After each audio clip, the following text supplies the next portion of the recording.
Good evening, ladies and gentlemen. You've reached the No Name Cinema Society, the film review show that dares to dig a little bit deeper, and it is our biggest set of shows of the year. Our finale episode starting tonight, March 22nd, 2022, with our top 10 films of 2021. Very exciting. I know you guys have been waiting for this for a long time. Hi, everybody. My name is Jonathan Betzler. I'm one of your hosts here this evening. I'm here at my home in Los Angeles, home of the world champions, Super Bowl champions, Los Angeles Rams. We're very excited about that and honoring that, the best of football, along with the best of film in 2021. This is our 7th edition of our top 10. We started doing them in 2015, our first year of the show. This is our 374th total video, including vlogs, since we started the No Name Cinema Society on February 20th, 2015.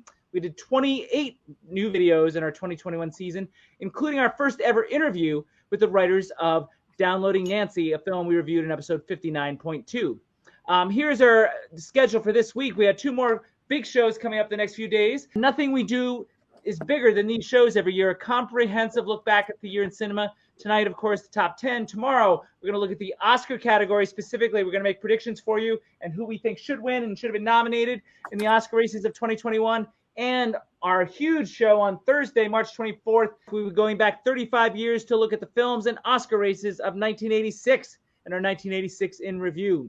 So I've got a couple of superhero co-hosts with me tonight to talk about the films of 2021. Both are doing the top 10 show for the first time. First, ladies and gentlemen, a ghost-busting composer trying to raise money for his Opus musical in a small apartment about a 50s TV comedian, Patrick Taylor is here. Hello, hello. Welcome back to the show's first top 10. Also with us, ladies and gentlemen, is a web-slinging sound designer with a 12-point plan for his daughters, Honor and Breeze, to become doomsday astronomers. Matt Polis is here. Hello, Jonathan. Hello, Patrick. Welcome, and I got your daughters in there. I got Honor and Breeze mentioned. So how old are they? They're a teen and a preteen, 13 and 11 now. It's called a tween. Yes, that's true. Sorry, no kids. I wouldn't know these things. Drinking time. I don't suppose anybody is drinking with me. I've got my usual Goose Island. I'm gonna have it all week. Spoiler alert. I bought a 6-pack. What do you got there, Patrick? A little Jack Daniels. Little Jack, Matty P. Got my standard Truly, as well as an optional hard kombucha, which is very bolder. Right, because it is a long show. You might need multiple drinks.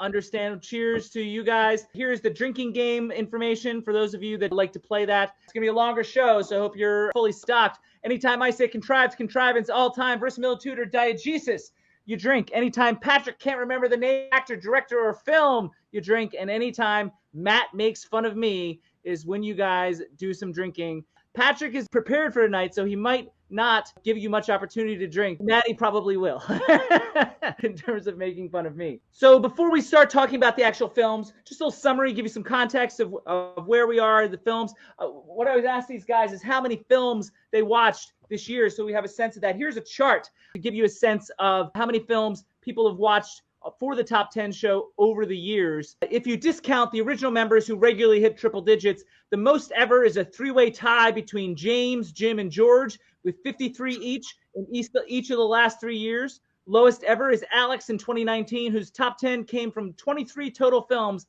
So basically half of the films he watched made his top 10. Hopefully these guys will have beaten that. We use the list of films eligible for Academy Awards as our template to figure out what films are eligible for each specific year, 2020, 2021, etc. Because of the pandemic, the Academy extended the 2020 deadline of eligibility to February 28, 2021. Trying to get back on a regular schedule, this year's eligibility was 2 months shorter, March 1st to December 31st. So there are far fewer films eligible. 282 eligible films, which is 232 less than last year, almost half of last year's total of eligible films. So it'll be interesting to see how these guys measured up in terms of amount of films they watched. So let's get the answers from them, see where these guys are going to fall on this chart here. Matt Polis, you're up first. Out of the 282 eligible films, how many did you watch? I watched 74 movies, Jonathan. 74. That's a new record outside of myself and the original members. Congratulations. Thank you. Patrick, can you beat that? No, I cannot. Jesus Christ. I watched 41 movies, but I thought I was doing average, but now I guess I'm I'm low on the pack. Where am I with 41? Let's look back at the chart here. 41 makes you fifth to last. I had things to do this year. You know what you do? I guess I did not. I don't know what that says about Maddie, but I guess this suggestion there is I had less things to do this year. In terms of my number, obviously there were far less films to choose from this year. I saw 103 films, my fourth highest amount and fifth best overall amongst all the members. But I also did watch 101 films from 1986, which is my highest total for the classics. And so it's 204 total films, which is the highest ever combined between the current year and the classic year that we're studying. It was a lot of films. I would also like to add that I saw 50 of my 103 films in the theater, far fewer than the old days, but obviously better than 2020. And it was great to get back into the theater, at least for me this year. And as it happens, exactly 5 films in my top 10 were films I saw in the theater. Between the theater and home rental, I spent $272.34 on movies this year, an average of about $2.70 per movie, almost exactly $1 more per movie than last year, but still much, much less than 2019. That's the basic summary, just 2021 by the numbers. So we can go back to, we can get rid of this chart for a little bit. The next thing is these flashcards that I do every year, where I try to predict what these guys' number one films are going to be. So on the back of these cards, I took a guess of what their number one films would give me. As the evening goes along, we'll see if I got it right. Usually what happens is the film that I guess is on their list, but not number one. The only time I correctly predicted the number one film was on the Decade in Review show from March of 2020, in which I got George's number one film correct. However, the film I put on the card is rarely the other person's number one. The only times I whiffed completely was with Devin. Both times he was on the top 10. In 2017, I guessed 3 Billboards Outside Ebbing, Missouri, which turned out not being on his list, but it was the other guy's number one film of that night. So I had the right film, wrong dude. And last year, I guessed that he had The Trial of Chicago 7, given his love for Aaron Sorkin, but he didn't like that film either. Devin is supposedly my best friend, but he's the one I apparently miss on every year in terms of his films. So the next question, everybody, is biggest movie missed. So out of all the movies, 282 eligible, Matt saw 76, Patrick saw 41, I saw 103. If we could see one more film, what would it be? Patrick, you can go first. What did you miss that you really wish you had seen? Spider-Man. Talk about biggest movie missed. That is a huge one to miss. Yeah, I'm that guy. Patrick missed Spider-Man, so that's not going to hit his top 10. So that's interesting. The biggest film in a long time in the box office. Matty P, what did you miss? Well, don't feel bad, Patrick. I missed that as well, although that's not my answer. My answer is one that I expected to be on my top 10, but I haven't seen it yet, which is West Side Story. West Side Story, a big Spielberg film. I wanted to see it, but I wasn't really going to theaters, and it just came out on HBO, and we haven't been able to gather to watch it yet. West Side Story and Spider-Man won't make their respective lists. For me, the biggest movie I missed was Mitchell and the Machines. There's no real excuse. It's available on Netflix. I didn't hear much about it until recently, and by that time, I already scheduled the amount of films I was watching, and I was already sort of behind, and I just had too many films left to watch and wasn't able to squeeze it in. So for me, Mitchell and the Machines was one that I'd missed, so I feel bad about that. I feel bad, too. All right, now it's time for disclaimers. We do this every year. Every year I remind you folks that I march to the beat of my own drummer on these things, and proudly so. Believe me, I know how difficult it is to make a film, and all of these filmmakers, or most anyway, should be very proud of even finishing a piece of art and getting it to market. But once it's out there, it doesn't belong to them anymore. It's a piece of work that affects me in different ways than other people, and part of the fun of the movie watching is sharing how it affected you or didn't with others. The important thing to both you as an audience and also to my co-host here is to not take anything I say personally, and I will do the same. I took notes on every film I watched, and that will be the basis for most of my remarks. So if I say something negative about a film that you loved, it's not an attack on you, and it's not about you at all. It's comments I prepared for before I knew you loved it. Also, I do think it's our responsibility to the audience to share dissenting opinions if there are any. I see things differently than most, as I've said, but I'll always explain my point of view, hopefully clearly. So that's sort of the disclaimer that I wanted to get out here before my top 10 for the audience and also for you guys. I always offer the opportunity to my co-hosts. You guys have something to say about your top 10 in general before we get into the nitty gritty, like how you feel about it, or any disclaimers or comments before we start? It's okay if Yes. I realized when I wrote down my list how basic of a movie watcher I am, and how I'm embarrassed by what kind of movies I have on this list. Let us proceed. Fair enough. But you know what? A lot of people respond to that. Like that's what one of the original founding members, Davey, that was sort of his role. And, he had a lot of fans because the majority of movie watchers aren't as discerning as maybe Matt Polis and I. Matty P, your turn. Do you have a disclaimer? I do, which is that the order is almost entirely arbitrary. It's very hard to sort of pick things that are better than the others and figure out top 20, top 10. The process is not exact. There's lots not on the top 10 that I like. Ladies and gentlemen, where do we start for our top 10 films of 2021? We, of course, start at number 10. This is exciting. Top 10 films of 2021, number 10. Patrick, you go first. What is your number 10 film of 2021? West Side Story. West Side Story, the one film that Maddie didn't see. I like cinema that takes you places and tries to do like things that are ambitious in the set design and costume and dancing. And it was what you would go to a movie to go see. It was a Hollywood film that was fun. You have not seen the original? I'm sure I have, but not consciously as an adult. I think it was a great movie. Tell me why it wasn't, JV. Fans of the show know that I dislike the show West Side Story, but I actually dislike Romeo and Juliet, the actual source material. So I never really enjoyed West Side Story, and I don't enjoy a lot of the music. My favorite numbers of West Side Story are the more satirical ones like G. Officer Krupke and America.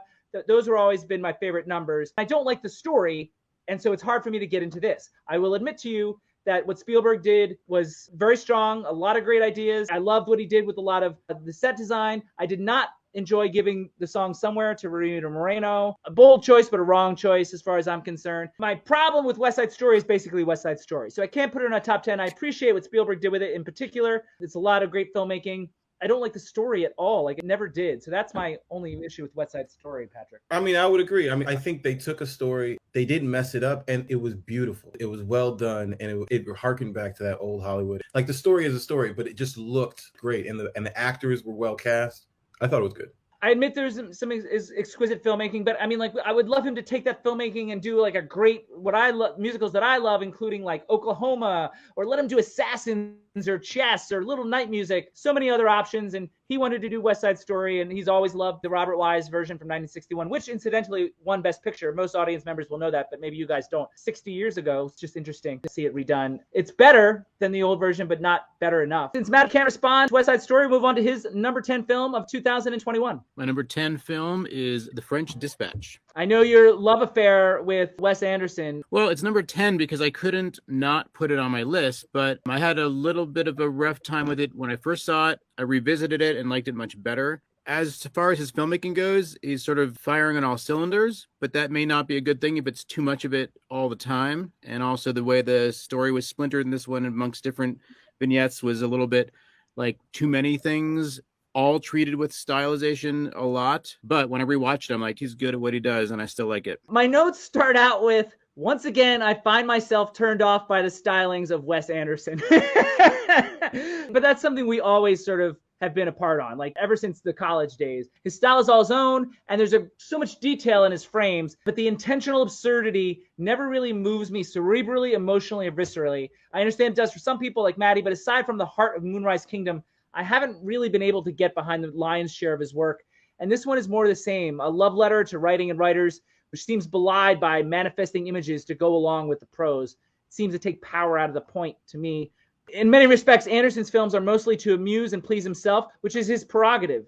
And if others enjoy it too, great. Fragmented movies like this are very hard for me. They don't get momentum. There was a certain framework to the structure, which I appreciated, but the alternating between color and black and white didn't really work for me. Didn't seem arbitrary per se, but the choices weren't always clear to me and therefore didn't have an impact. I also felt the animation was a little bit of a cop-out. I'm tired also of the same old framing and camera movement ideas from Anderson. So even the cinematography didn't inspire much for me because it's a lot of the same old. Like, why isn't the material dictating these things instead of him dictating his style on the material? In the last few Anderson films, none of them really get to explore characters as much as they do characteristics. And I appreciate the uniqueness of Anderson's films, but on the other hand, his disinterest in evolving at all is noteworthy. And if he has evolved, it's in small, less perceptible ways, don't really impact my overall enjoyment. His fans are loyal and rabid, which is impressive, but I continue to be on the outside looking in, almost similar to West Side Story. It doesn't appeal to me just like West Side Story doesn't. Patrick, have you seen French Dispatch? Unfortunately, no. Maddie P, do you have a rebuttal on French Dispatch?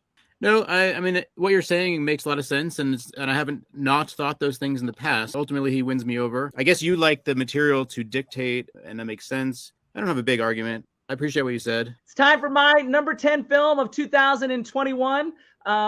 These guys are not as excited as you, the audience, are. But anyway, so this director made a film that hit my top 10 of 2015, a film that would go on to win the Best Picture Oscar that year. And we also reviewed his 2011 film Win-Win as an indie spotlight in 2016. The director is Tom McCarthy, and the film is called Stillwater. The structure of the screenplay was very strong. The way they revealed information a little at a time was very effective to me. Furthermore, I was thoroughly emotionally invested in the story of a man who travels to France to exonerate his daughter who's accused of a murder. The film features a surprising performance by Abigail Breslin, finally making the leap from cute child star to serious acting talent in a complex, intelligent portrait of a young lady troubled on so many levels. The movie seems to wonder if it's possible to escape our own demons if real fundamental change is possible. For so much of the film, it seems to suggest that maybe the character arcs that so many films portray are unrealistic. But I think it ultimately finds that change is possible at any age, but it's a lot harder than movies make it look. The politics and the cultural clashes seem to take a back seat to this idea of the seeming futility of hiding from our true natures. As much as we want to be different, oftentimes instinct trumps self-awareness, but only if we let it. Easier said than done, and I interpret that to be the discovery of this strong, though imperfect film. I've got Stillwater as my number 10 film of 2021. Matt, you saw 76 movies. It's possible you saw this one. I did see it. I like the woman from Call My Agent or whatever that's called. She's from that. I like her a lot. And Matt Damon is pretty good. Did you like it? Thumbs up, thumbs down? I did like it. It didn't have a huge lasting impression for me, but I did see it a while ago. It was like a middle of the road for me. It had highlights, but then I think I forgot about it after. Patrick, have you seen Stillwater by chance? No. We'll add that to your list of movies you've got to watch and then come back and tell us if you liked them or not. It's French Dispatch and Stillwater. So you're going to have some homework.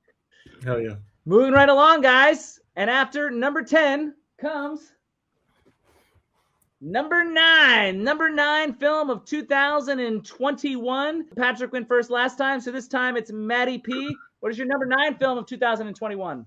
My number 9 film of 2021 is Dune. Kind of like French Dispatch for me, where I couldn't not include it, but I did have a hard time the first watching because I wanted to like it so much more than I did. I wanted, honestly, another Blade Runner, which there may never be. But then I watched it again and returned to it, and I appreciated it more and more once I stopped trying to make it what I wanted it to be and just watched it for what it was. And so I still want it on my list, even though I've been a little ambivalent about it. Patrick, anything on Dune? I loved it. That was okay, good. Then let's find out what your number 9 is. Patrick? My number 9 film is The Harder They Fall. I love the black cowboy genre. I love this world that they're giving us. There's a whole world of Western African Americans that maybe you just don't know about. And then I love the music that they picked. I love the juxtaposition of hip hop and some dub and dance hall. Some of the acting in the third act got a little wonky, but it was a fun ride. I just enjoyed the ride the whole time, and I thought it was just fun cinema to watch at home. Your last statement is one I agree with most. It was a hell of a lot of fun. My spoiler is it's not going to make my list tonight, but I did shortlist it for my top 17. When I was looking at a top 10, I did consider it. It wound up as number 15 for what that's worth, according to my chart. The thing that's best about it, I thought, was James Samuel's complete control of the tone and the style. There wasn't much to it thematically, which is why I didn't include it for the top 10. It was just all out, balls to the wall, fun. And it was successful in doing that. The style, like Sam Raimi's Quick and the Dead, on tone, everything was part of the vision. It just didn't have much depth, which is why I ultimately just didn't put it on. But I have James Samuel as a top 5 director because that's what's most impressive to me about The Harder They Fall is his vision and the way he used style to tell this story. Maddie P, anything on The Harder They Fall? I also liked it a lot. I love, as you're saying, the stylization, including for me, I like the dialogue and the writing. When it started, it was very strong stylistically. I remember really, really being into it. As it went, my excitement kind of leveled out, maybe for the same reasons you're saying, JB. But yeah, it was really, really well done. Very good, guys. It's time for my number 9 film of 2021. It's very rare for me to have Best Picture nominees on my top 10. On the whole, my tastes have been so far apart from the Academy for years now. Out of the 7 years I've done this, there have been a total of 9 Best Picture nominees out of the 60 total films that have made my top 10s, and never more than 2 in a year, which happened last year with Mank and Promising Young Woman, both made my top 10 films of 2020. For years, I've been frustrated with the unanastic nature of Kenneth Branagh's films, either for directorial choices that favor him as an actor or for stylistic choices that show off as a director instead of serving the story. But for me, Belfast is by far his most personal story. It's still all about him, except this time there's no pretense about that, which makes this for a much more effective and touching film. And like similar autobiographical efforts like Hope and Glory or even Almost Famous, it is meticulously recreated and has a great deal of heart, nostalgia, and love. But also like those other films, its perspective is ultimately narrow, which isn't a debilitating flaw. It feels somewhat incomplete, but at least it's honest. Because of this perspective choice, its themes can't really go beyond the simplistic point of view of the boy, and so the film becomes more about family and by extension of that, child raising. There is some, but very little thought given to the details of the actual disturbances in Belfast, one summarizing speech by Jamie Dornan toward the end, but like A Boy of 9 might do, the film seems to just accept the world as it is rather than trying to reflect on it. Katrina Balfe and Kieran Hines are the standouts in the cast to me. What I can safely say about Belfast is that it accomplished all that it wanted to and manages to engage our heart and mind and transport us to a time and place successfully. Do I think another director might have provided a more objective point of view and that might have added more depth and meaning?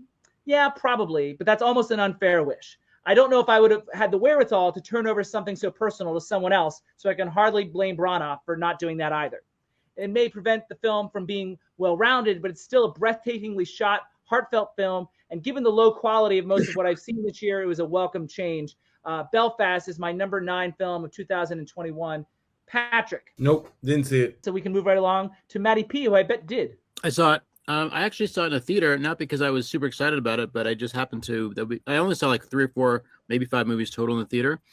That was one of them. Yeah, I liked it. There's a lot of moments I didn't quite believe or understand why they were happening, so it kind of bumped me here and there, which took me out of the flow of it.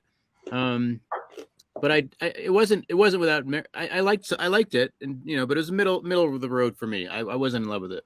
Okay, so that was Belfast. That was our number 9 films. Moving right along here, guys. Love it. Very fast. It's number 8. Numero ocho. Number 8 film, 2021. Patrick, you get to go first. What do you got? I don't know how to pronounce the name of this film, but it's Titane. Titane.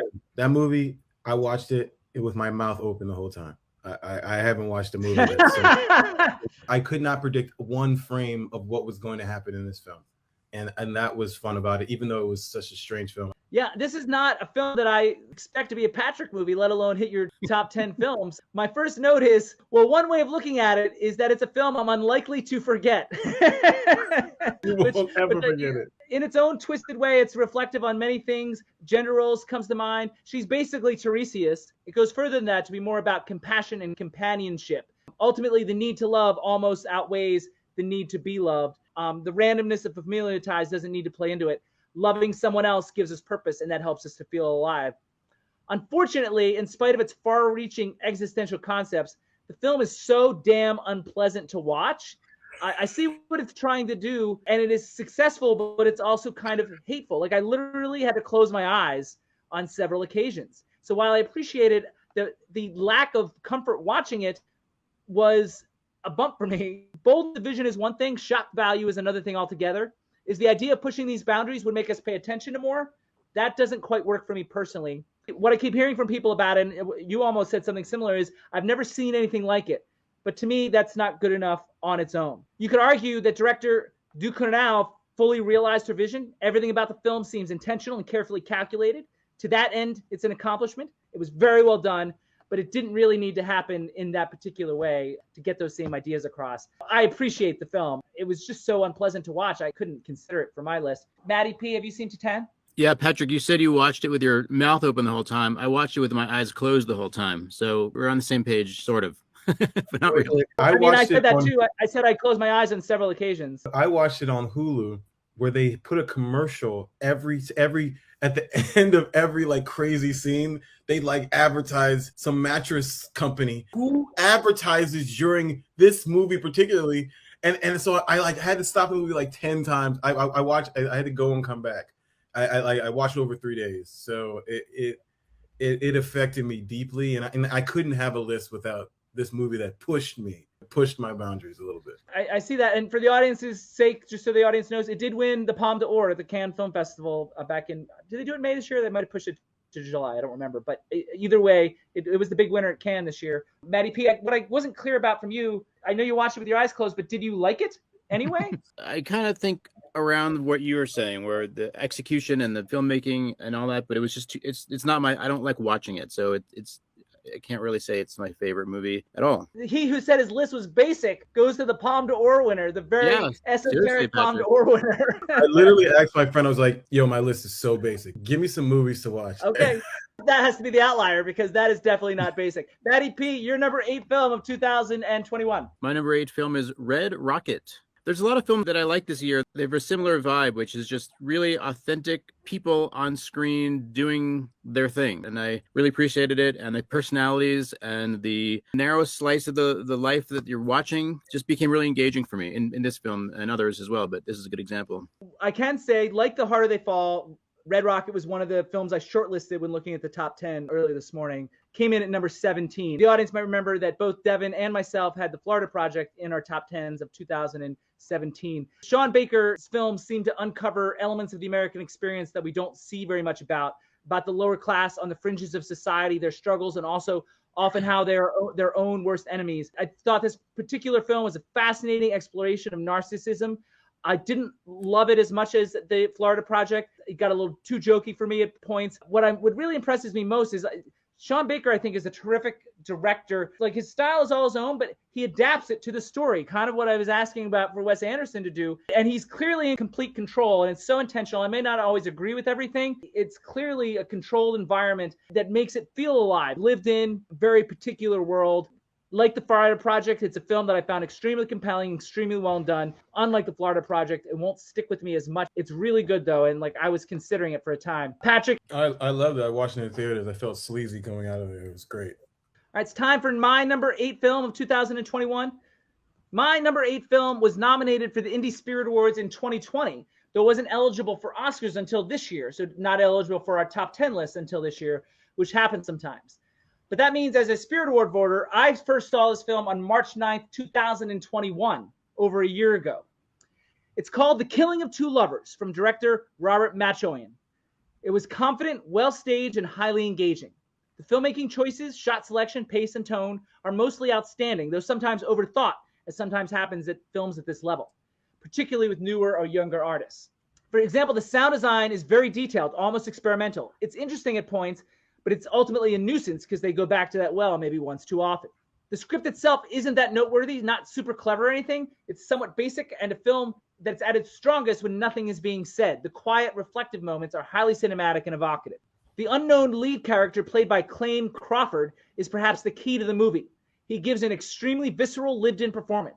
He wears his conflicts on his face and his whole body. He also seems to be at ease the most on camera compared to everyone else in the film. He's the most real. For months, I was planning on naming him as the best actor of 2021, but he got edged out just in the last few days leading up to tonight. I see the film as a meditation on pain and how we deal with those feelings so they don't control us. On one hand, it's healthy to have a release of emotion, but on the other hand, you don't want it to adversely affect others. There's consequences to that release, and so you feel stuck, spinning your wheels in hell. That is so very clear from the film and very well executed. Emotion control is such a strange phrase, and yet seems simultaneously an essential and impossible element to living. And so this little film, with its shortcuts and small budget and small scope, manages to communicate big ideas in a confident and effective way. I don't suppose you guys saw The Killing of Two Lovers. Patrick? No. Very small film. Maddie P? Nope. All right, no rebuttal. They didn't see it. I just have a lot of smaller films on my list. As an Indie Spirit Award voter, I get some of the smaller films. So maybe that means we'll move a little quicker tonight. Who knows? Moving on to number 7. Busting through our top 10 films of 2021 is Maddie P. What is your number 7 film of 2021? The number 7 film is In the Heights. It really grew on me, and I've seen it several times, mostly because my kids loved it, but I also started to love it each time we listened to the soundtrack and watched scenes again. And really big, ambitious musical that actually works, and they hit it on all cylinders, and the set pieces are huge, and the music's big, and the camera is great, and it just really worked. I saw In the Heights on Broadway when it first debuted in 08, 09, that area, so I have some particular thoughts about it I will share after checking with Patrick. Have you No, seen I In the haven't Heights? seen that one. Ultimately, I had problems with parts of the book on Broadway, like the actual story, the writing. The film didn't seem to overcome those flaws. So almost similar to West Side Story, flaws of the original piece still stood out in movie form. Ultimately, its spirit, positivity, and sense of community overwhelmed the series of what I perceive to be flaws or bad choices. It didn't seem to improve on the hiccups that come with the source material, and some of them I felt were magnified on the big screen. The characters speak their subtext frequently outside of the context of the songs, which is sort of okay on stage, but not really at all on screen. As with many musicals, some songs are better than others. But given the extreme length of the film, there's some I really wish that they had cut, some of the more repetitive numbers. I also never really enjoyed the songs that twist and turn in several directions, whether that be on stage or here, like storytelling to a beat. They felt more unfocused as numbers, but perhaps I'm being a little bit purist there. The thing that I struggle with the most is the film's uneasy relationship with the reality versus fantasy dynamic. The fantasy aspect was part of how they attempted to solve the always complex problem of translating a stage musical to the screen. Given that I perceive the film to be about dreams, the fantasy was a great idea, and there were a handful of moments that were breathtakingly successful, but there were also several that felt forced. The dancing on the side of the building, for example, wasn't magical enough to warrant its existence. I wonder if a simpler, more honest approach would have worked better there and in several other places as well. In other words, the reality being more real to distinguish itself more from the fantasy element. In spite of my handful of complaints, it's hard to ignore the strong emotional impact of the film. As much as musicals make moviegoers uncomfortable, it's the music itself that cuts into your soul quicker and more surely than most movies have the ability to do.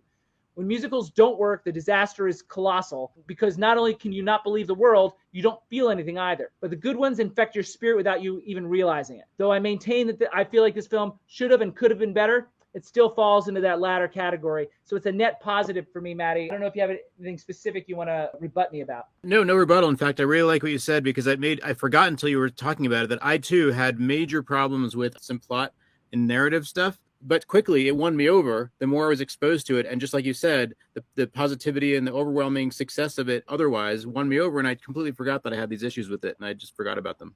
Yeah, I mean, like, and the only reason I remember is I took such long, specific notes right afterward. Yeah. Patrick, do you want to see In the Heights now? No. We did not sell them, apparently. No. Now, with West Side Story, I thought you were now a musical guy, so I'm kind of disappointed. I thought we had you converted. Well, I watched West Side Story on an airplane, so yeah. Patrick, your number 7 film of 2021.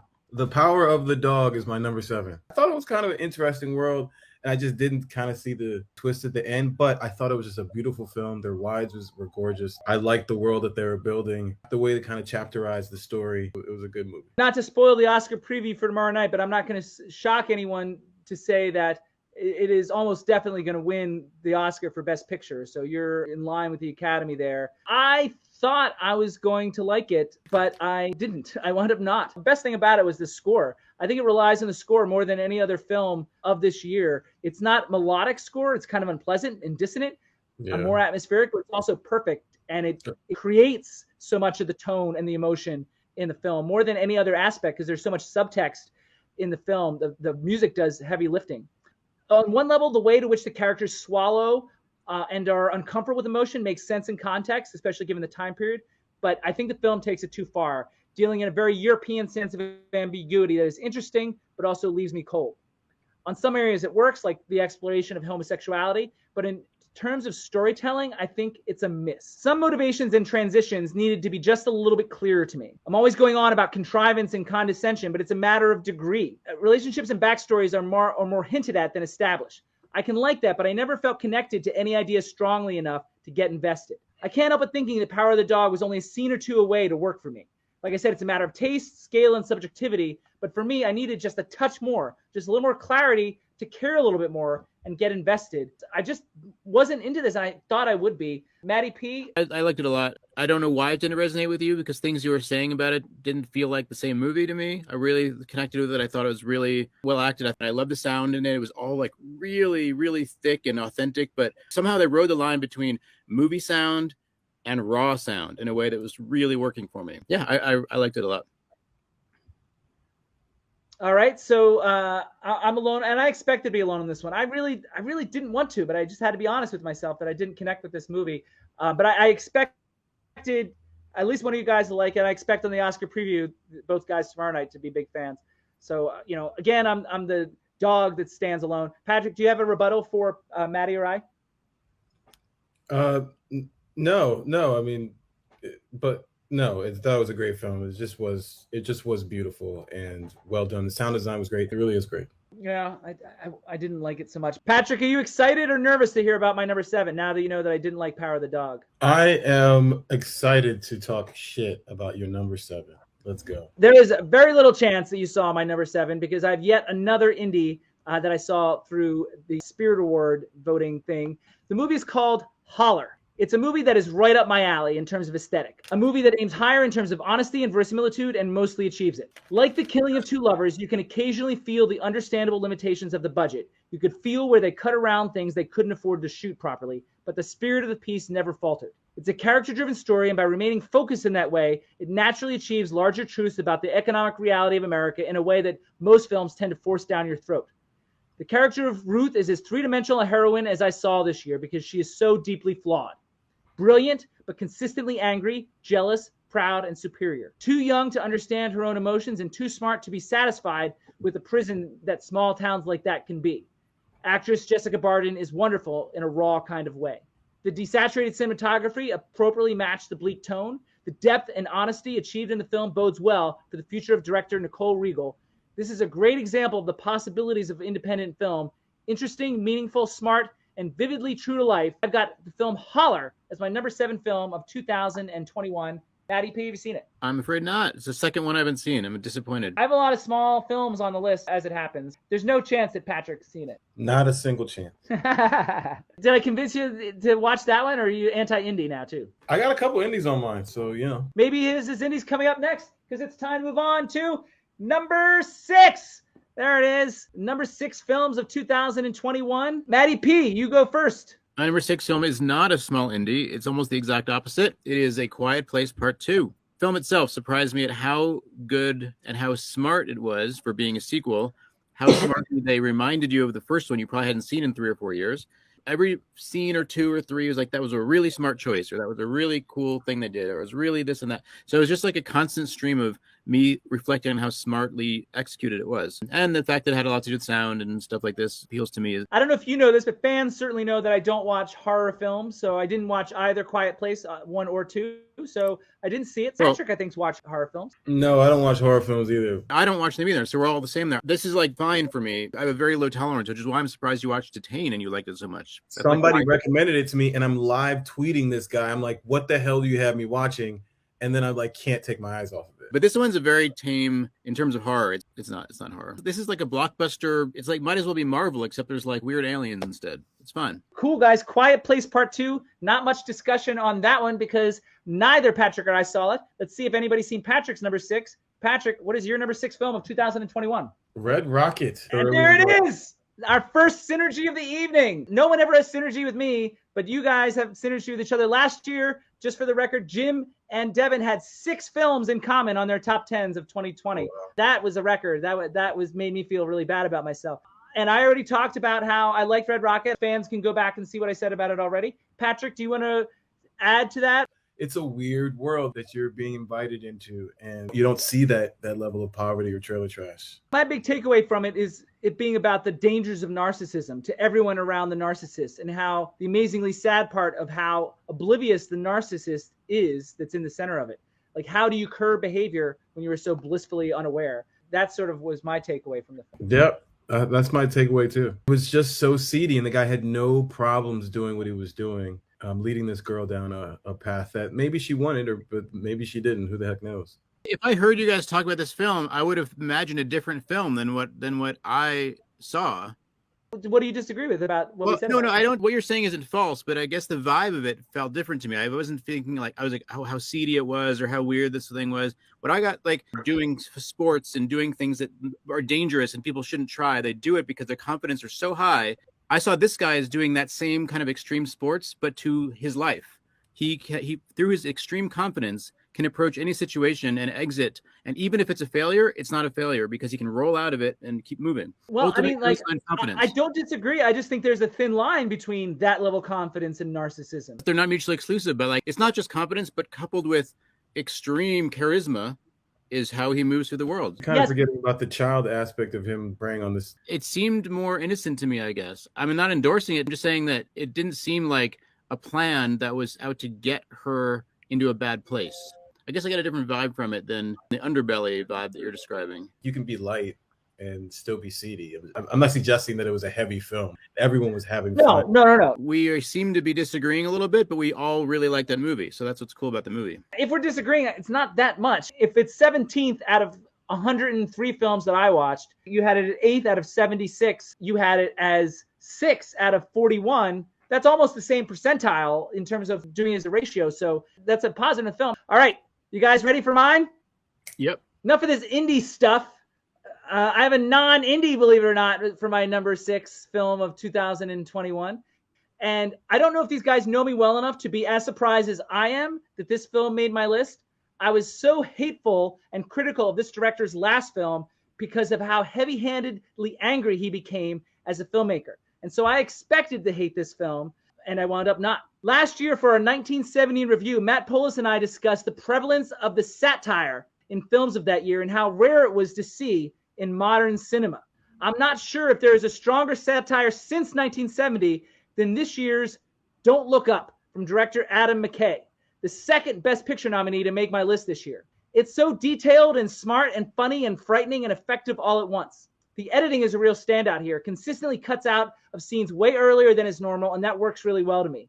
It's an excellent ensemble who McKay guides confidently along the journey with that tricky tone. Naturally, however, McKay takes everything a little too far. It does have its heavy-handed moments, and it's really way too long. For me, that dilutes the impact when I feel condescended to, but it's not as bluntly angry as Vice. Its made-up scenario offers so many opportunities to mock and dissect so many elements of our culture and the current socio-political movements around the globe. The message wasn't lost on me, and so it seems a success on many levels with only a few very McKay-ish type turbulence along the way. So guys, I've got Don't Look Up. Patrick, have you seen it? Yes, I have. I really enjoyed it. It was hard for me not to put it on my list, but I loved it.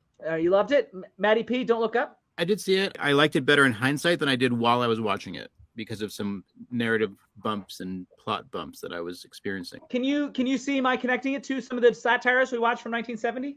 Sure. Yeah, definitely. I just want to make sure that felt like a valid statement to you before I moved on. You don't need my approval, Jonathan. I don't, but I like it. Oh, I like having it. If I can. You have it. Excellent. All right. You're not going to believe this, guys, but it's time to move to the top half. Number 5. Our top 5 films of the year. The whole year 2021. We got 5 more to go. Patrick, you get to go first. Your number 5 film of 2021. All right. I'm ashamed to say this, but my top film of 2021 is top 5 is Cruella. Cruella was so much fun. The kid was so cute. The gang of criminals was so great. I want more exploration into those bad guys from the films that were in my childhood. Yeah, I saw Cruella with Devin and Kelly, who both also really liked it. We'll see if Devin brings it up tomorrow night. For me, I did not. The script is the primary issue of this film to me. Patrick, you know how I feel about voiceover. Voiceover is extremely lazy and not clever enough to justify its existence. Second, the very long prologue during childhood. I know you thought she was cute, but I think dramaturgically it was unnecessary and a bad idea. I feel like the film should have started with her as a London thief and worked backwards to slowly reveal the mystery. As coy as they tried to be, they pretty much made all the supposed twists fairly obvious in the first 10 minutes. And so the rest of the film became quickly predictable for me. And I felt like the characterization of Cruella itself was a little all over the place. It could have been like a G-rated Joker, the evolution of a troubled young woman into an angry young woman, into someone ultimately evil. But they kept pulling back from that and hedging their best, almost in a corporate Disney kind of way, as in they were afraid to be overtly offensive with their heroine. Or is it a villain? They didn't even seem to know for sure. I don't want to give off the impression that it was some complex portrait that reflects the duality of character. It wasn't really. Instead, it was kind of back and forth and all over the place. Similarly, the film seemed to have a lot of anachronisms, many of which had to do with technology or manners of speech. If it wanted to exist in the same world as the original 1961 film, then it probably needed to take place in the 30s or 40s, but I suspect those errors weren't quite fun enough. Overall, the film, while it consistently made winking references that they seemed proud of, it also seemed to want to distance itself from the original. Certainly didn't use it as canon. I wish it had been more of an exploration of mental health, a tricky thing to do in a kid's film, but not without value. Even a younger generation needs to think about these things in a less binary form, as in crazy versus sane. It's a challenge, but something worth attempting, and I think something that could have been attempted given the material. To make a nuanced portrait of a girl struggling to keep it together while not losing the fun they wanted to have. Wouldn't that have been something? Instead, the film prioritized the fun and lost a lot in the process. To me personally, I was not a fan of Cruella. I saw potential there, being pretty hard on a fun Disney summer film, but those were my immediate thoughts after watching it. Maddie P, did you see Cruella with your daughters? Not with that. I was a distracted viewing, so I don't have much to add, but I did see it. The opening was fun. I remember that pretty clearly, but I don't have much to add to it. I'm neutral. I don't know. It's not front of mind enough to really judge it too hard to one way or the other. Patrick, do you have a rebuttal for me? Yeah, lighten up, dude. You know? What the hell is wrong with you, man? It's an exploration into a cartoon character that we all hated, but now we're finding ways to love her. Come on, man. You're so Hollywood. I hear what you're saying, but those were my thoughts. What do you want me to do? Not pretend like they're not my thoughts? This is what I was thinking. Mental health exploration? That's what you want from Cruella? Really? Come on, man. I think there was a way to do it and still keep it in a similar tone. But yeah, I think there, and I don't think it was far away from that. I think there were subtle shifts it could have made along the way to make that possible. So it's time to move on to Maddie, your number 5 film of 2021.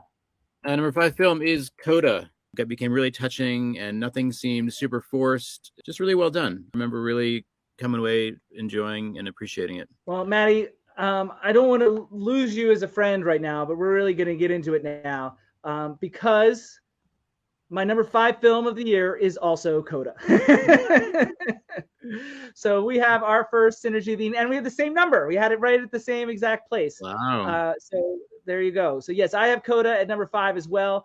Amazingly, a record 3rd Best Picture nominee to make my list. And it's possibly the most emotional film that I saw this year from director Sean Heder.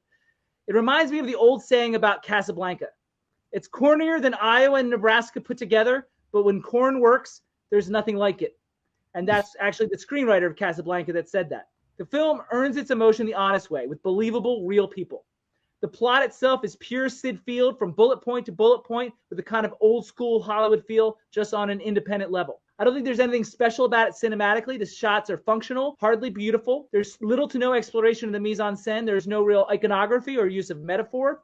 But sometimes all you need is a good story well told, and that's exactly what you have here. It is slightly cheesy in spots, and I think the casting of Eugenio Derbez was a mistake on several levels, but the film never gets melodramatic. I actually was most impressed with young Emilia Jones. I think she carries this movie with her intelligence, her power, her signing, and her singing. She's so natural on screen, you can't see the acting, an impressive quality so soon in someone's career. But perhaps the best part about the film is that it's not really about deaf people. It's about the balance of desire or dreams and responsibility. How much do you owe your family, your friends, and what sacrifices are reasonable to ask of anyone? We all have our own goals, but what if they interfere with the goals of loved ones? The film wove a spell over me, and I was ready to overlook many of the finer points of filmmaking. So I also have Coda as my number 5. Do you have anything that you want to add or disagree with based on what I said? No, The Dad was also a standout for me. Patrick, anything on Coda? No, I didn't watch that one. Everybody was talking about it. I never watched it. I run away from movies that people talk about. All right, so Patrick hasn't seen it, so that means we're going to move right along. Very exciting. Number 4, our number 4 films of 2021. Maddie P. All right, a film I thought I wouldn't even watch, let alone like, but it's on my list. It's called Pig. It was Ratatouille for adults. There were scenes from this movie that were like the same scenes, and it affected me in a similar way. I thought it was really well done, and it surprised me. I think that's probably what helped cinch it for me, because it surprised me about what it was. I don't have a thesis written about it, but I did like it. Don't make fun of my theses. Try to have a salient response to all these films, to jumpstart a discussion. Can't persecute me for that. The good news is, up until yesterday, I had Pig as one of my top 5 original screenplays of the year. Don't Look Up knocked it out. I'm a net positive on Pig. It's an accomplished and evocative, though ultimately not necessarily captivating film. There were so many interesting details about the darker side of the restaurant supply industry, and for the most part, I really appreciated the structure of the screenplay, which unveiled exposition naturally in drips and drabs as it went along. However, the somewhat seemingly incestuous nature of said industry was awfully convenient, and while I can't speak to the veracity of that, it still led me to not quite buying the climax of the film. So overall, the last 20 minutes lost me, not in terms of understanding, just in terms of buying in. I did think, as a first-time filmmaker, Michael Starnowski's work was confident and assured. There were even a couple scenes that relied on a single wide and allowed the action to play out. I thought that was great. There was distance and restraint, which is often nice. But in final analysis, even that conceit was maybe taken a little bit too far. All three primary characters are dealing with grief, each in their own way, and it cripples each of them. There is very little effort made to move on. In some ways, the pig was the healthiest approach made by the character that was seemingly the least healthy. So really, it wasn't the pig herself that Robin was chasing. It was the hole in his heart that the pig was merely a stopgap for. I might argue that the heaviness that hangs over the film is a little melodramatic, which kind of drowns this point. It's something of a stylization. It didn't quite hit it out of the park for me, but it's a solid single with a turn for second.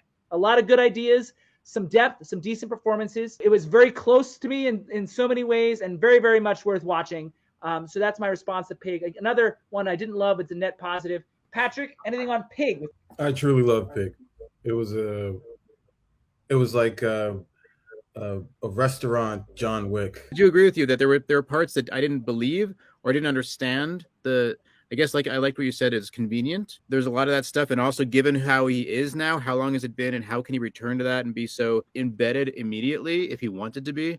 So the time frame and the ability to navigate fluidly between the two worlds seemed a little bit far-fetched, but I got it though. I still liked it. Yeah, no, I agree with that point wholeheartedly. That was well said. But I guess I placed a little more value on that detractor for me. So Patrick, it's time for your number 4 now that we've done the Pig discussion. What is your number 4 film of 2021? Dune is my number 4. Dune. All right. Before I ask you why, I guess it's time to reveal this. So my track record continues of not getting their number 1 film correctly, but I do get a film that is on the list.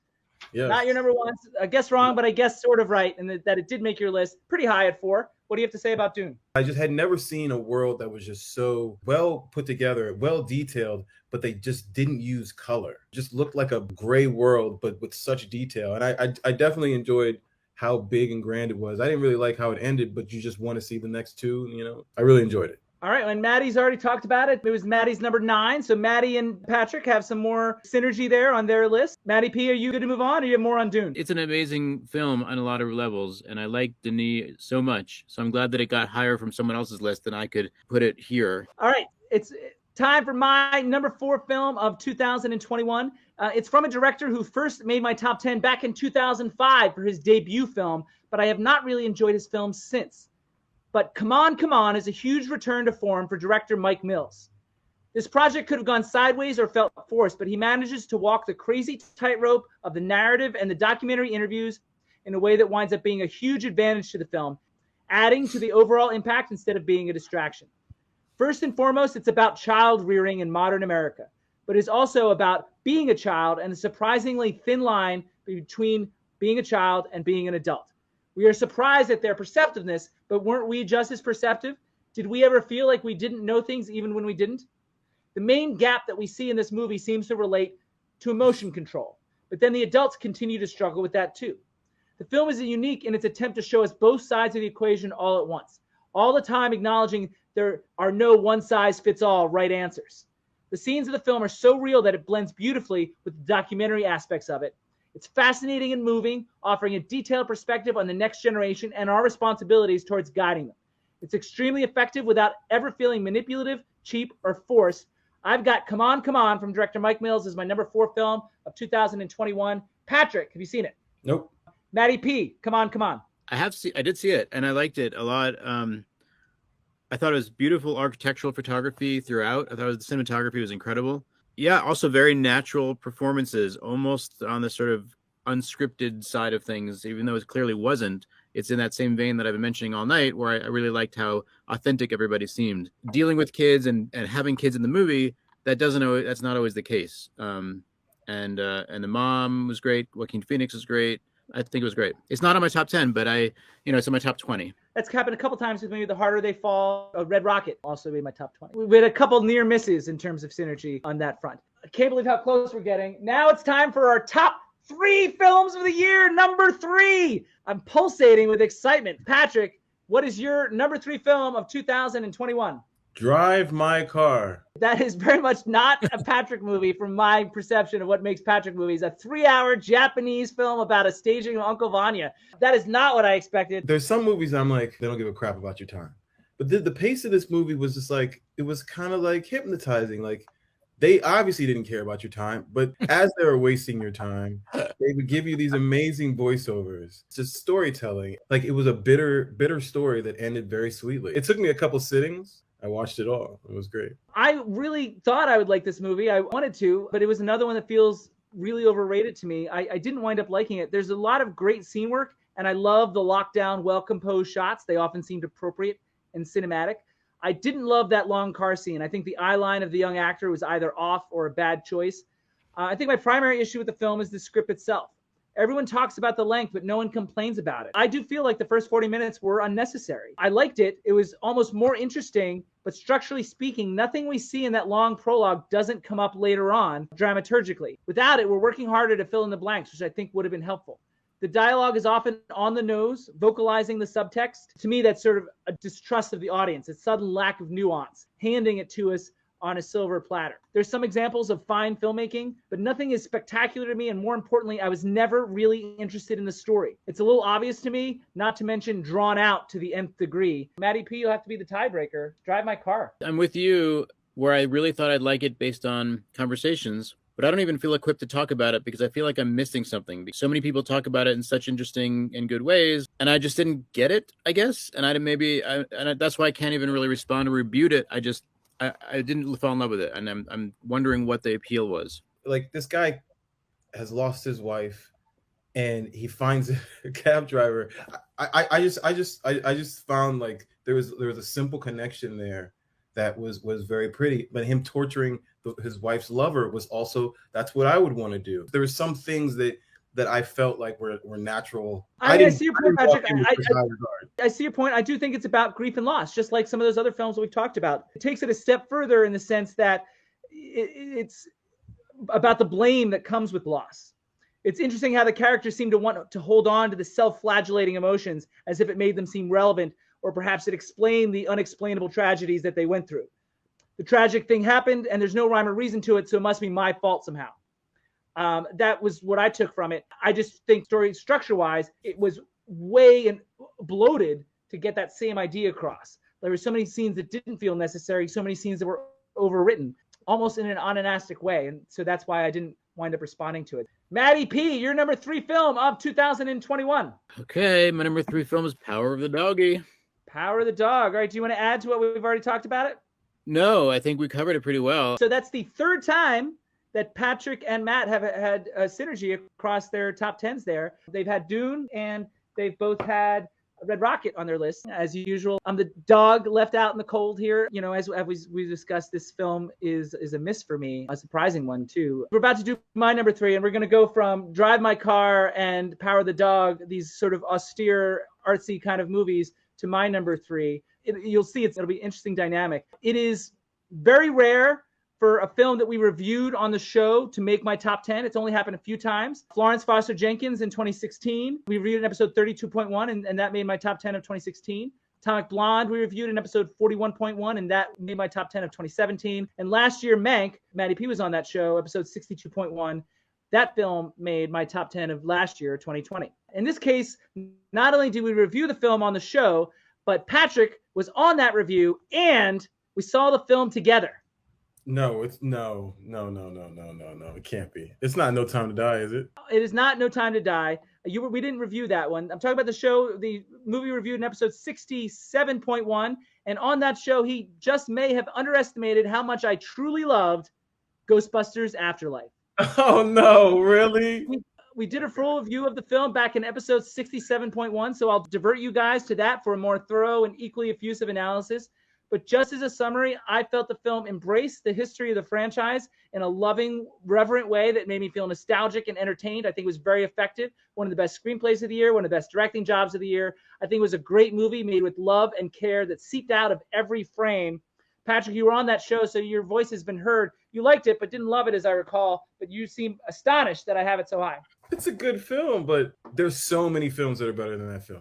I disagree. It's about how the film affected me. And, I thought it was really a special film. I thought it had its goals and achieved them all. It was about something. It was about heritage, like we talked about on the show in episode 67.1. The theme that you see in a lot of the movies that I like or talk about are a combination of depth and entertainment. If they can say something about our culture and also in an entertaining package, I think that has extra points. And I don't really have a lot of bumps with the movie at all. I think so much was good about it. It was so well executed. No training sequence. They use all these things. They use them once, and now they're driving around town killing seemingly mature ghosts. There was a lot of leaps in there that you're not mentioning. We're getting granular because we talked about that very issue on the episode. Watch. But audience, if you want to see more about the argument about training sequences, you can go back to episode 67.1. I highly recommend it. Ryan Turner's on that show with us. Matty P, Ghostbusters Afterlife. If it weren't for West Side Story, that might have been my big miss of the year. So I haven't seen it. Wow. I would have thought that would be something you would have been very interested in. Not due to lack of interest, but I didn't go to the theater, and I don't even think it's available now. Maybe I could buy it. I'm not sure, but it didn't come up. So that'll make this a very short discussion. I'm curious to see what you think about it when you do get around to it. So there's not much left. Patrick has already hinted at what one of his final two films is. So we'll see if it's going to be number 2 or number 1. So it's time for us to move on. Here we go. After 3 comes 2. Our top 2 films of the year. I can't believe it. Rolling through this show like gangbusters instead of Ghostbusters. Let's see who goes first here. It looks like it's going to be Matty P. What was your number 2 film of 2021? Number 2 film of 2021 was Parallel Mothers. These performances are super authentic. I really like Penelope Cruz. She's just like fantastic. I like the concept. It sort of worked. I thought it was really compelling. I didn't care as much about the side plot, but I liked the relationship aspect a lot. I enjoy a lot of Almodovar's films, and he's done melodrama before, but always with a bit of satirical bent, at least in his more successful films. This one was basically full-on melodrama, which I am having less and less patience with these days. The film lost me about 2/3 of the way through. The proverbial jumping of the shark when there was like a plot twist that didn't quite gel for me. And then it doesn't bother to resolve, or perhaps better put, show us the resolution of those twists that it really need to introduce in the first place. I can see how the subplot is tied to the main narrative, the one that you sort of referred to, Maddie, but it's a thin string, especially given the way the film ended. It's as if he wanted to make the subplot the main plot at the last minute, one of many things that didn't quite gel for me. I do agree with Penelope Cruz. It's a very strong performance. Not one of the 5 best I've seen this year, but very, very good. In terms of screenplay, I was interested and invested for most of the movie, but structurally, it went in directions that didn't quite feel right. It's like it fell off a cliff in that 3rd act. And most importantly, as you insinuated, Maddie, it failed to meaningfully connect the 2 plots in a satisfying way. That's what kept it out of consideration for me. Patrick, anything on Parallel Mothers? Nope, did not see it. Matty P, rebuttal on my comments on Parallel Mothers. As usual, in this evening, I don't disagree with what you've said. I totally am on board with those things, and I suppose maybe upon reflection doesn't belong in number 2, but that's where it is. The qualities that I did like about it, that's what stayed with me, and I forgave the sort of burial side plot that became the main plot. I was like, well, just whatever. I enjoyed the 2/3 of it that I enjoyed a lot. And the plot is a little silly. Like I said, going into it, I thought it was going to be silly. And I guess you described it as melodrama. I thought the performances were more authentic than melodrama might imply, but the situation was very much like that. I think he pulled it off. Well, and so and that's a very subjective thing because he didn't for me. Patrick, we know what one of your final 2 films is. Is it number 2? What's your number 2 film? The Last Duel. One of 2 Ridley Scott films this year. I love telling the story from 3 different perspectives. There was the Rashomon, I really liked the unfolding of the story. It was great. I'm glad you acknowledged the Rashomon element of it. A lot of people, might think that this is like original idea, and it's not. But it's a tricky thing to pull off. From my point of view, The Last Duel messed it all up. Choice after choice didn't work for me. I question which scenes they chose to overlap and which they didn't. There was a notable and uncomfortable lack of transition between scenes, which would sometimes jump years and countries. So it was often hard to get one's bearings. With those couple things in mind, it seems like a film to me that was lost in the edit. The other major issue I had for me was a complete lack of nuance. I really felt like the film didn't need to or shouldn't have taken sides. It should let us do that for ourselves. The fight scenes are fine, cinematic, well choreographed. I thought the costume design is very terrific without being overly audacious or colorful, which is a trap period film sometimes fall into. However, all the crap doesn't solve the main storytelling issues of a film mired in its own self-importance. This is not to say that these issues that the film is trying to take on are not important, but the issues seem more important than the story to them. They lost track of the story, and that's my perspective on it. Matty P, thoughts on The Last Duel? I was also surprised by the structure. I didn't know that about it when I watched it, and I appreciated that a lot, and I like that element of it a lot. I actually appreciated the editing in that respect, where they were trying to show you the three things in parallel. But of course, each one was shorter and shorter and shorter. It got distilled down to the moments, and you didn't appreciate which ones they selected, which is fine. But I did appreciate that the fact that you could tell they were pushing it along in a way that funneled you through to the end. And I thought that was working pretty well. Even if you didn't like the ones they selected, the funneling process to me did work. Where it wasn't like we see it 3 times. Like I was aware that they were giving me this briefer and briefer version of the same thing, and I was liking how that was being done. I understand you want perspectives to feel different and people look at these things differently, but they were so over the top in some cases. Like, Matt Damon was so boorish in one of the segments. Those are things needed a little more nuance. It made them into cartoons in one of the perspectives. I don't remember which one. So Patrick, rebuttal on anything Matt or I said. I did agree with you that the editing in the beginning was jarring for me. It was like, okay, they are jumping time. But then when I realized, okay, now they're showing from his perspective, I kind of understood the stilted story. This is kind of how memories happen. People remember things differently. Your memory just jumps in time. Like I feel like it was more like how people think versus how the story should have unfolded. It was weird in the beginning. I made a point to myself of saying like, oh, this is a little weird. But then I was like, oh, okay. I like where this is going. I liked it. There were a lot of bumps for me. All right, guys, time for my number 2 film of 2021. In episode 61.4 from September 2020, James Monaghan and I counted down our top 5 directors working today. Both he and Zach on that show felt my choice for number 1 was a strange left field choice. I wonder if they would have felt the same after seeing this film, my number 2 film of 2021. The other thing I would like to say as a preamble, only once in the history of the show has one film been on all 3 top 10 lists. In 2017, P.T. Anderson's film Phantom Thread is the only film to appear on all 3 lists. It was my number 3, Devin's number 3, and Ryan's number 5, I think. I can now say that for the second time that has happened, we have a film that is appearing on all 3 lists. My second favorite film of the year was Dune. For my choice for Best Director working today, Denis Villeneuve. Get some celebration from Maddie. And the other notable thing is my 4th. I'd never had more than 2 before, but this is my 4th Best Picture nominee that I have in my top 10, suggesting strange synergy with the Academy. Watching Dune in the theater was a transformative experience. Every choice felt so right as the movie went along. Design, shot selection, scene work, character-driven in spite of the vast canvas, and big sci-fi allegorical ideas. My only real complaint with Dune is that it's hard to evaluate because it's pretty much only half a movie, even at 2.5 hours. Other films of its kind that adapted just a piece of a novel found ways to tell a complete story, even though it wasn't the whole story. This film didn't do that, almost as a big bet, a challenge to the studio to greenlight the sequel. During the 2.5 hours that we saw, it's nearly perfect, but unfinished, albeit purposely, but still left me slightly unsatisfied. That's the only reason it's number 2 instead of number 1, but still one of the most impressive cinematic achievements in a long time. Patrick, you said something similar. Anything else you want to say about Dune? No, I completely agree with you. Maddie P., you were excited. I'm very excited. I'm glad it's getting a lot of attention here. Mine's number 10, but like I said, this list is arbitrary mostly. I am only confused by the fact that someone thought Denis is a left field choice for best working director today. I think he would be absolutely in the top 5 without question. Look, I agree. I'm the one who said it. Yeah, they didn't feel as strongly about him. We don't need to debate it. I agree. He's an incredible director. It's an incredible movie, and he belongs in the top 5. That's it for number 2. So now, here it is. It's the biggest moment of the year.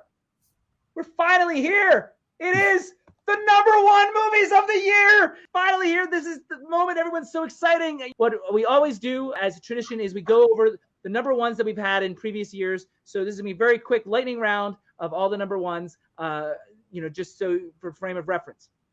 In 2015, J Money's number 1 was The Forbidden Room. Davey had Creed. I had Trumbo. In 2016, J Money had Arrival from Denis Villeneuve. Davey had Silence, which was my number 2 and made my top 10 of the decade. And my number 1 film at the time was Christine which Maddie P had reviewed this past year in episode 65.2. I later swapped Silence and Christine after reevaluating for the top 10 of the decade. In 2017, Ryan had Three Billboards Outside Ebbing, Missouri. Devin had Call Me By Your Name, and I had The Foreigner, which also made my top 10 of the decade. In 2018, George had Black Klansman. Jim had Spider-Man Into the Spider-Verse, and I had Widows, which also made my top 10 of the decade. In 2019, Alex had Honey Boy, which was also my number 6 of that year and made Alex's top 10 of the decade. Jim had Once Upon a Time in Hollywood, and I had Ad Astra. And last year, Jim had Nomadland, Devin had Sound of Metal, and I had 9 Days as my number 1 film of 2020. That's just a quick roundup of the number ones we've had in the past. So now we're going to see what we add to that list.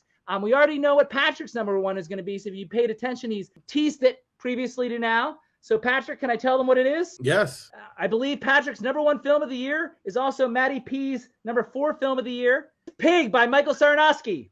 Yes. We talked about it, but I find it amazing that he never washed his face until the very last bit of it.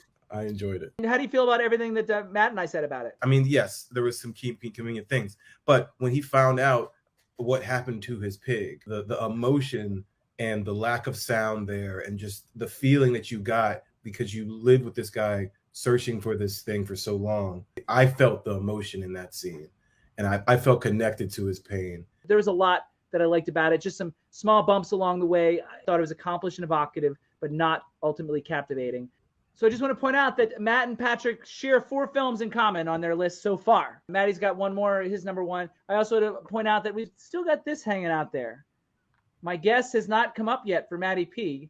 And so we'll see if I guess his number 1 right. I've only ever guessed one right. The top 10 of the decade, I guess George is right. So we'll see if I get another one right. Maddie P., what was your number 1 film of 2021? I think you're going to get it, but I thought you would have guessed I would have said Dune. So you didn't guess that. So I think you're going to get this, even though it's my number 1 film of 2021 is The Lost Daughter. All right, let's take a look here. I got too much light on it. Yeah. Oh. I got it right for once. Yes. Maddie P., tell me why. It's so subtle and so understated, but yet so powerful, and the acting is so authentic. It's a weird thing to say, confident movie, but if you see this movie, it probably wouldn't make a lot of sense to you. So yeah, The Lost Daughter is one of the deeper explorations of the burdens of parenthood that you'll see, primarily motherhood, of course. Leda seems to suggest there's something wrong with her, but as an audience, we get the sense that it's more universal than that, and we just never see this darker side of it, the doubt, the frustration, the desperation. Unfortunately for me, Maddie, the film borders on the heavy-handed. It's not as egregious as some of the other films I saw this year, but it felt overly weighty at times. The kids were a little too annoying and cloying, and the drama with the doll went on for far too long for my taste. I understand that was a huge part of the point, but it was also a frustration that bumped for me. Gyllenhaal shot way too many close-ups for my point of view. They were way too tight. I presume the idea was to mimic the claustrophobia of motherhood, but she took it too far. The actors, though, I agree, are absolutely terrific. To me, the script borrows the structure of a film from 2018 called The Wife, which wasn't that successful either. The back and forth got tiresome to me between the flashbacks and modern times. I felt the need to see one or the other. One story was meant to feed the other, but that didn't quite work for me. Even though I'm not a parent and never will be, I can empathize with the theme of the film. I understand it, even if it's just on an academic level. Still, as strong as the on-screen talent is, I didn't like the story or the style and can never really get into this one that much. Another one like Titan that I appreciate, but didn't love. Patrick, ending on The Lost Daughter. Nope, I got nothing on it. Do you just not want to talk about it, or have you not seen it? Oh, I haven't seen it. Okay, that's a good reason not to talk about it. I got nothing. Maddie P., any rebuttal for anything I said? I would just say never, JB. You might end up with JB Jr. any day now.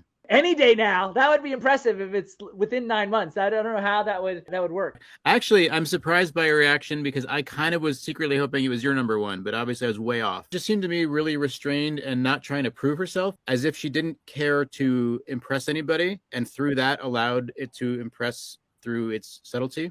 I can see that. You know, one thing that I would point to that didn't work for me is the opening scene. Or you're right. That was a weird shot.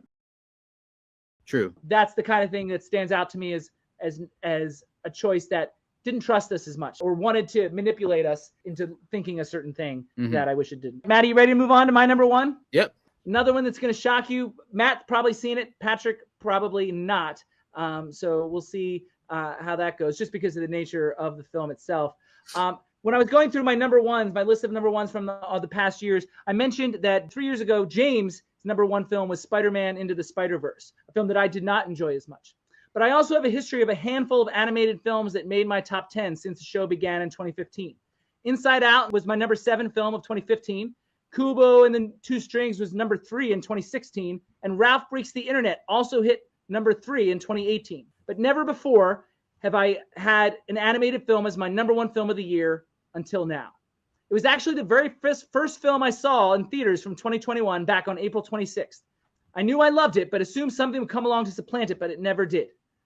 Ladies and gentlemen, I'm referring to Raya and the Last Dragon. It's a transcendent piece to me that uncovers the dangers that tribalism has brought to humanity for millennia, or as we now know it, nationalism, or even democracy. The film wonders if the lack of trust we automatically have for someone that just happens to be from somewhere else might be at the root of the majority of the world's troubles. It seems high-minded for a Disney film, but the film, with all its stable of entertaining and clever Disney supporting characters, manages to do it in a simultaneously subtle and entertaining way. I could have done without Awkwafina, but Kelly Marie Tran was surprisingly competent as Raya. James Newton Howard's score was a major contributor in an old school, Hollywoody kind of way, and was the best of the year to my mind. I don't know if the kids will get the larger message at first, but they will recognize the request for tolerance and trust, compassion and understanding. The only question that remains is who will take the first step? So, ladies and gentlemen, I've got Raya and the Last Dragon. Is there any chance, Patrick, you saw this movie? No chance at all. No chance in hell. No chance in hell. Matty P, Raya and the Last Dragon. That was actually one of my most recently watched movies. So it's your first and my last, which is kind of cool for you, statistically speaking. I really liked it. I thought it was so gorgeous. It looked like animation that I didn't think could happen yet. Somehow it looked better than anything. It's like my number, 13-ish. It's definitely my top 20. We're not distant. I was a little thrown by at first until I got used to it, how silly the dragons were. But I liked it in the end, looking back, because they don't have to be this serious, heavy creature. They could be fun and lighthearted and peace-giving. That's sort of what this was. It worked out in the end. They did it intentionally and it worked. I see what you're saying, and I had that thought, but then they earned it. Once again, something that's entertaining and has meaning at the same time. I mean, to me, that's the goal. That's the ultimate goal. So this really why it worked for me. And I really appreciate introducing these ideas to young audiences. Like, in 10 years, they'll go back and look at Raya and the Last Dragon and be like, oh, this meant something about our world, Yeah, it was great. So, all right, guys, we did it. Those were our top 10s. Let's go. The next thing on the agenda is to reveal the index cards if we hadn't already, but we did. We got both and I got one right. That's the most exciting part about the evening. Go, JB. Yay. So the next thing, guys, then becomes about feedback. In other words, so, we did 3 top 10s. So how do you guys feel before we do worst film of the year? How do you guys feel about the list in general? Surprises about each other's lists, or how do you feel about reactions to your own list? How do you guys feel now that we did this? I'm still shocked by the quality of Patrick's list based on how he presented himself. So I think it was a great list. Good job, Patrick. Thank you. I am shocked that JB has an animated film as his top film. Me too. I would never have expected that. Shocked. So Patrick, out of all the films that we talked about tonight, what is the one that you want to now go out and see now that you've heard us talking about it? You're number one. You're animated. This movie must be phenomenal. You're number one. You're talking that much trash about all my films, and your number one is the animation. I gotta see it. Now, I wouldn't say that I was talking trash. I'm not talking trash. I'm just sharing how I felt about certain films. I wouldn't call it trash. Okay, now it's time for Patrick's favorite part of the show. He's been wanting to do this all night long, and I'm going to make him wait a little bit longer because Matty P gets to go first. We announce our least favorite films of the year. Worst film of the year. Fans love this section too. Matty, what do you have for worst film of 2021? I don't want to say it because I don't want it to be true, but I think it's true. I think Matrix Resurrections is the worst film of the year. It also has to do with what I wanted it to be versus what it ended up being, or just hype and my own interest in the series. It was so meta that became the interesting piece of it, but then it was so much of it that you got lost in the cycles, and I don't know if it served itself. You might be shocked by this. I actually liked Matrix Resurrection. I want people to like it because I want them to tell me why it's good because I want it to be good. I just got lost. I was really intellectualizing it. It's very esoteric, but not as alienating as 2 and 3. Those I thought were terrible. Like I rewatched them before watching Resurrections. The fourth installment I thought had more in common with the first one, but with the reflexive twist. I liked that it became very meta in acknowledging the previous trilogy as being part of this video game universe, further blurring the lines between faction, fiction, and in doing so forms a large acknowledgement of the importance, influence, and reliance on media in our current culture. It's nice that it have an action film that has this level of intelligence, but it can be alienating in a theatrical environment because it's a little high-minded. As much as I enjoyed the film, I'm still left with enough questions to make it a less satisfying than the original, but that's a high bar to live up to. I still think it's a lot closer to the first one than the middle two, which felt more like an afterthought. In this case, the writing team seemed to have the time to figure it out a little more than the middle two films. I can't keep my brain so wired in every second to catch every meta twist. And then by the end, I just couldn't care anymore. And I didn't know if it was like even worth tracking. That's really alienating a viewer, and I totally understand that. Patrick, how do you feel about Matrix Resurrection? I saw it. It was just fun to hang out with Neo for a little longer. I didn't try to look into it for deep meanings. I just wanted to be in that world for just a little longer. If it's effective, it kind of reduces the importance of the first movie. Like it turns this whole thing into like, what's the point of all of it? It definitely does that, intentionally so. It has a level of interest for me. It's just so much regurgitation of itself that it kind of lost track. Yeah. No, I mean, like it leaned into the meta thing really, really hard. Well, I appreciated it, and I wanted to like it for those exact reasons that I'm saying I don't like it. It just sort of was like so heavy-handed in those regards so much of the time that it basically wiped itself out. All right, Patrick, the moment you've been waiting for all night. Your least favorite film of 2021. My least favorite film of 2021 was Space Jam 2. Space Jam 2 was really, really bad. I did also watch Space Jam 2.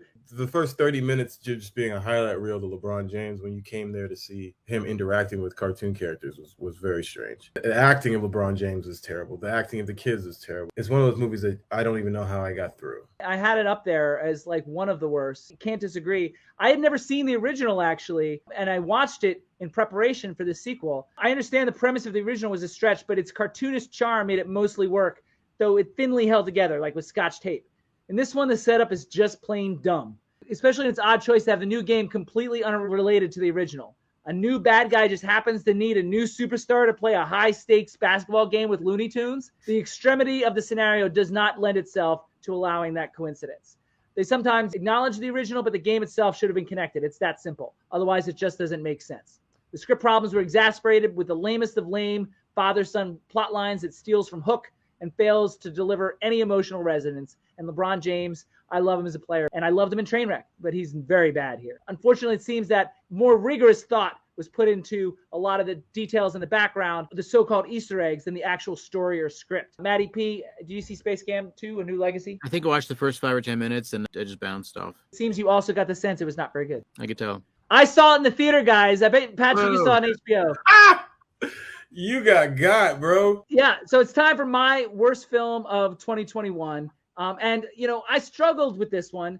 Generally, it's not hard to find the worst of the year, but in a year when the top end of films was lower for me, like I think both my number 1 and 2 films from last year would have been over Raya and the Last Dragon. There were very few films this year I actually hated. But this one was more offensive to me, I think, because of its potential. And believe it or not, even though I chose this as the worst film of the year, it actually has a performance in it that I deemed as one of the best of the year, but it doesn't change the overall movie from being a disaster. The writer of the script is one of my favorite novelists and an Oscar-winning screenwriter. The director of the film has another film this year that's a Best Picture nominee. The film was supposed to come out in 2020, got delayed, and then got lost in the shuffle. Perhaps that was a bad sign. The name of the film is Joe Bell, formerly known as Good Joe Bell, documenting the true story of a man who walked across the country to raise awareness about bullying. This well-meaning movie could have been important, but it winds up being a terrible disappointment. The supposed twist 40 minutes in was effective as a surprise, I guess, but it's a true story, so why are you trying to surprise us? Furthermore, it unwittingly unraveled everything that came before it in terms of perspective. Then the script jumps around haphazardly, killing any momentum that it could have been building. It should have just stayed with Joe and entertained flashbacks solely from his perspective, his point of view of a father who was oblivious and blames himself for not seeing the signs, for not understanding better. All of the possibilities of the film were somehow squandered, about gay rights, about bullying, about grief, about blame. It was all right there. It was almost too easy. It's like missing a layup off the backboard over and over again. Director Ronaldo Marcus Green's choices constantly bumped for me. The reverse shots of tight close-ups really didn't work. It was claustrophobic and jumpy, neither of which made sense in the moment, and there were weird times for handheld as well. As much as I disagree with how the script used him, actor Reed Miller was very believable in his vulnerability and pain and showed a distinct difference when on the walk with his dad. He's one of my top supporting actors of the year, believe it or not. The ending of the film is terrible. I understand it's true, but it was fumbled so badly by Green and the team. I don't understand what the thought process was there. It wasn't even clear what was going on without a title card. The film was perhaps more disappointing than a lot of bad films because the potential was so much higher. I don't suppose anybody saw Joe Bell with Mark Wahlberg. No. Patrick? No. I usually watch all Mark Wahlberg films, but this one does not tickle me. So it's free on Amazon if you wanted to check it out on your own. You said the director has another film that's on an Oscar? He also directed King Richard. Best Oh. Picture nominee, King Richard. Patrick, we did it. Whew. Top 10 films of 2021 and the worst film of the year. All wrapped in here. Comprehensive look at the films of the year. Of course, on Thursday, we've got our 1986 in review coming up in just a few days. But tomorrow night is our Oscar preview. Some of these films that we talked about are Oscar nominees. Some are not. So check out what we choose amongst this year's crop of nominees. That'll be me, Devin, and Jim, and that'll be tomorrow night. Same time, same channel on YouTube. 9 o'clock Eastern, 6 o'clock Pacific. Guys, why don't you say goodbye to the audience? Maddie. Good night. Patrick. Goodbye. And with that, I will see you tomorrow night. In the meantime, this top 10 meeting of the No Name Cinema Society is adjourned.